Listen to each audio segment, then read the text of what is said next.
Hello guys, let's cook ginagmay. Ambot lang pod kung dinagko ni o ginagmay kay wala naman na mao akong paghiwaan ni. Unang-una gagawin is hugasan ng chicken. Then i-chop mo sa paraan na gusto mo. Then hugasan ng mabuti and guys, lilipat ko nga pala yan sa strainer para mas malinis ng maayos and mapatuloy yung mga dugo, mga dumi, ganyan. Yan, alog-alog. Then nagprepare na tayo ng sibuyas and then ng bawang.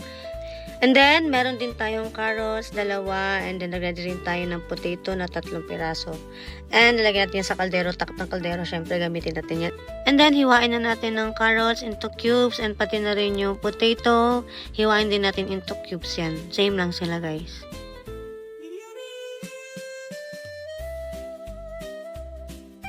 And then, mag-prepare na tayo ng ating oil. And then, lagyan na natin ng garlic and ang ating sibuyas.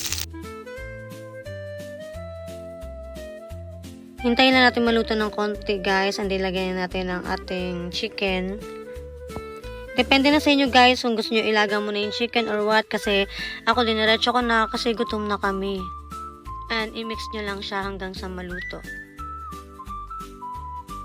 Then, naglagay lang ako ng konting magic sarap. Then, mikos-mikos again. And then, pag sa tingin nyo is luto na siya, lagyan nyo lang ng tubig. And then, lagyan ko na siya ng Knorr cubes dito. Chicken Knorr cubes. And konting asin. Then, mix again. Then, ilagay na natin ng potato and ng carrots.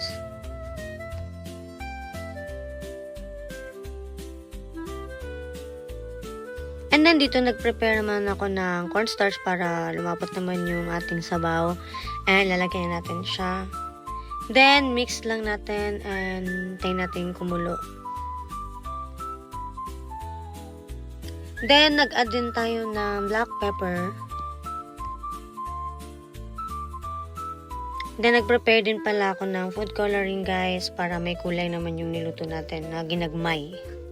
Then, after nyan, mix-mix lang and then ihalo natin ulit siya doon and then mix lang ulit. Mix lang na mix hanggang sa maluto.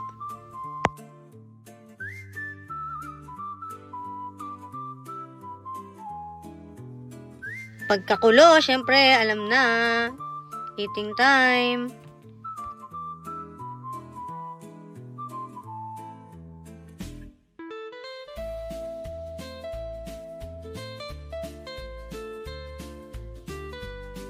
And here it is. Sana nagustuhan nyo guys. Sana may natutunan kayo. Don't forget to like, subscribe, and share this video.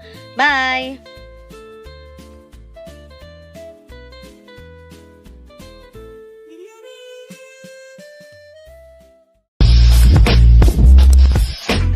Utok pa na.